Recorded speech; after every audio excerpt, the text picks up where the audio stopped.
Is it worth it to take out $300K in debt for a T14-15 with hopes of big law after? Hi guys, welcome back to my channel. I know it's been a while. I feel like I get on here and I make promises every time, so we just won't make promises in this video in terms of like when my next video will be. But hi, hope everyone is doing well, having a great semester, great life, all of that. Don't forget to like, comment, and subscribe. I am going to go into the questions that you guys asked me on my LinkedIn. See, it's been a long time. On my Instagram. I do get questions on my LinkedIn too though, but that's not what this is about. I asked you guys if you had any questions about choosing a law school, considering a law school, anything like that. So I have maybe like 10 or so questions here that I'm going to go through. This will be a quick video. I will say I do have 2 other videos that I am for sure going to be filming, recording, that you guys will get. So I'll make like a semi-promise of like, you'll get this video and then 2 more videos, because like I know they're like already in the works. So yeah, let's get started with the questions. Okay, and I'm not gonna go in like any certain order because I do want this video to be quick, because I am actually in the process of trying to finish my law review comment. But I'm gonna tell you guys about that in another video, where I will also be telling you guys about like all the things you should consider before 2L. And I think you need to watch that video, your 1L summer, to understand the things that I'm going to say. So yeah, and of course it'll be my opinion, but let's get into the questions. So number 1, what were the biggest factors you consider in choosing a school? And if I already did videos on this topic, I will like link the video above on either side or whatever, so you guys can like watch the like more in-depth answer. But because most of these questions I think I have done a video on before, but of course like my answer may have like, you know, adjusted a little bit since a year or 2 ago. So the biggest factors I consider in choosing a school, I would definitely say location. I would definitely say money. I would definitely also say like weather was big to me. I would say culture, like if I thought I would get along with the people, for sure. I think those were like the main things. I think if I'm being honest, money was probably the biggest. And then also, I don't know how I forgot this, like I think it was like money. And then number 2 was probably like definitely because I knew I wanted to do like entertainment law or like corporate law, transactional. I knew those were big to me. And so I think that was like maybe number 2. Location, number 3. I knew I definitely wanted to be somewhere warm. So I say location and weather definitely went together for me. And then also like I think something that I did weigh, but maybe I think you guys should weigh a little more even, is like cultural fit. Like if you think you'll get along with the people, the professors, if you'll enjoy the classes, things like that. Like talk to a lot of different people from the schools that you're looking at and like see if you actually like those people. I think those are the big things. And negotiate. Let's see, number 2. Thoughts on going to a school you like in an area you don't like. Area you don't like. I think it depends on why you don't like the area. Do you not like it because you don't know anyone? Do you not like it because of the weather? Is it mostly people that don't look like you? Is it just like unfamiliar so you don't like it? Like I think it depends on why you don't like it, honestly. But I would say for the most part, I think it is big and important to like keep in mind that where you go to school, unless you go somewhere like in the top 10 or whatever, that's a whole nother conversation. But even then, I still think it's very important to go to a school that's where you think you want to practice, at least in like the area, if that makes sense. Like if you want to live in DC, going to like University of Virginia makes sense. But like I think, for example, if you're like, oh, I know I want to end up in Maryland, I would be like, well, why are you coming to UCLA necessarily? Unless you know they had like a special program you were most interested in. I think you need to look at like if the school is the best for you, what about the area do you not really like? Like I think it depends. So maybe like DM me more, because I really don't know. I feel like what would you not like about the area that much that would outweigh the benefits of the school? Because now I'm feeling like maybe you don't like the school that much, because if you like the school and you've met people that you think you can build a community with, you can make yourself like the area. But you also need to like the area enough to say like, hey, if I graduate and I have to work here once I graduate, is that going to be okay? Hopefully that makes sense.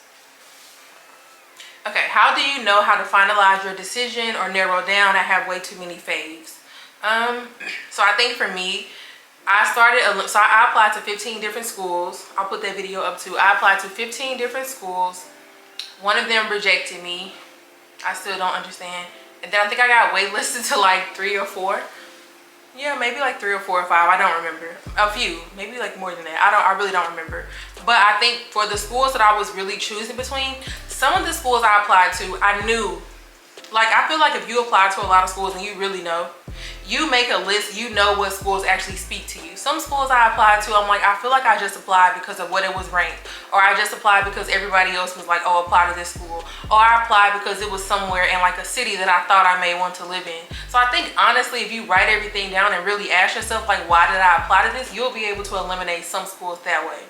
I think you'll also be able to eliminate based on your financial situation. If money is a big deal to you and a school was not moving, a lot of people I know were like, I can't go there. If it's not a big deal to you, that may not be a big of a, factor. But I think when you start looking at like, does the school actually speak to you? Like, just like in the most like simple way. When you think about the school, does it actually make you happy? Are you excited about even going there? I think you'll eliminate schools like that. You will eliminate schools based on the money they're offering you. Also, after you start talking to people at the schools, you will eliminate some schools, trust me, for sure. I think also when you start talking to, like, you can even ask to talk to professors. I think when you start looking at the clinics and the classes you'll be able to take 2L and 3L, that should eliminate some schools as well. And I think also when you visit, you'll eliminate some schools. I think the process of elimination will actually happen more naturally than you're thinking, because you need to just like do a lot more research. Like, I think when you get accepted is when you start really doing like your in-depth research, and that in-depth research should include you like trying to visit the school if you financially can or are able to, and then also talking to as many students, professors, admissions, whatever that you can. Okay, any advice on school decision? High ranked. Okay, so I guess this is like a comparison situation. So high ranked small scholarship versus lower ranked conditional full ride. So I was in this situation, I feel like. So I got a full ride to Alabama plus a stipend. And I think it was semi-conditional, but it was like maybe like a 2.5 or something. I really don't remember. It was like the GPA was so low, I wasn't concerned. Maybe I should have been, but I wasn't concerned. So I did get a full ride to Alabama. I got like a semi-full ride to George Washington. It was like 97, 98. And there was like one other school that I got a really good scholarship, like almost full from. I can't remember what it was now.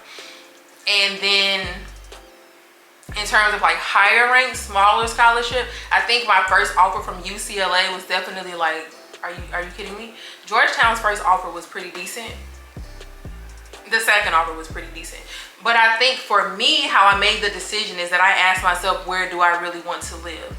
How is my camera dying and I just charged it for 4 hours? I asked myself, I'm gonna go through this quickly. I asked myself like where I really wanted to live and what I really wanted to do. And so for me, that eliminated Alabama because I was like, I just don't want to do it. Although maybe if I wanted to get to Atlanta, it would have been better. So I think ask yourself that. Look at the alumni and where they work. Like, I think the biggest thing for that is honestly, where do you want to live? Where do the alumni work? How many people pass the bar? I think that's how you start narrowing that down. Because if you can still get to where you want to go from the lower ranked school that's giving you a full ride, you should go there. But if you think that your dreams, your goals are bigger than that and only the higher ranked school can get there, that's when you start doing more negotiating with the higher ranked school. That's what I would say. For me, I knew UCLA was #1 in entertainment, and I kind of wanted to live here for a little while, so it just made sense to me. Is it worth it to take out $300K in debt for a T14-15 with hopes of big law after? Maybe not $300K, but $200K.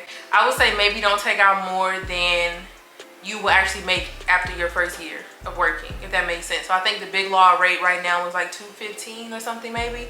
So I think that would be my max and how much debt I would have overall. And even that max is very, very, very high. So I would still say negotiate. But $300K, I personally would say no.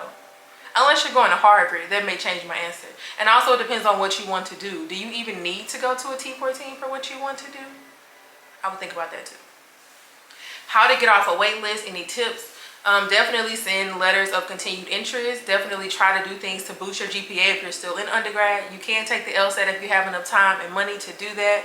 You can also start volunteering more. If you get like promoted at work, I think it's just basically showing them changes in your application that make you a better applicant. I think those are the main things, and send letters of continued interest every single month. But I have a video on that and I will link it because my camera is really about to die. I'm so confused. Pros and cons of going to UCLA. I'm going to address that in the next video, and also I have another video that I've already talked about this in. I think overall the entertainment program, despite its lack of diversity currently, I think it's just top tier. I definitely think so. I think the critical race theory program is top tier. I think the students are a different breed because most people here are very progressive liberal people. Cons, it's expensive. It's expensive, and some of the admissions and financial aid people can be aggravating to me. Loans and scholarship process advice, I'll link that video as well, but I would say the main thing is to negotiate with every single school you think you might go to and negotiate with competitor schools. So for example, if you know you want to go to UCLA and USC is offering you a certain amount of money, try to negotiate between those schools, kind of like, I guess, like pin them against each other, honestly. Like, oh, USC offered me 40K, you're only offering me 30K. Georgetown offered me 40K, you're only offering me 30K. Berkeley offered me 40K, you're only offering me 30K.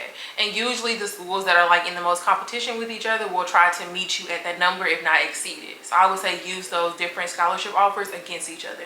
And also, if you know for a fact you really want to go to a school, tell a school that. That'll usually help you as well. I'm thinking about being a mediator before law school. Do I have to go to law school first? From my understanding, no, but I'm not honestly sure about that, and I don't want to give you an incorrect answer, and I also don't want to just Google something and then what I Googled was wrong. But from my understanding, no.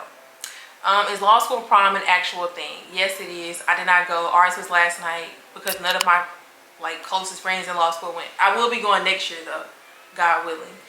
But my camera is literally about to die. I feel bad. I feel horrible. That was so quick. But hopefully you guys you got to see my face. My face looks horrible. But hopefully you got to see my face, all of that. I will see you guys in my next video. I'm so sorry. I can't charge the camera from where I'm at. It's just a lot going on today. So I'm going to have to end the video now. But that was all the questions. So comment, subscribe. Bye, y'all.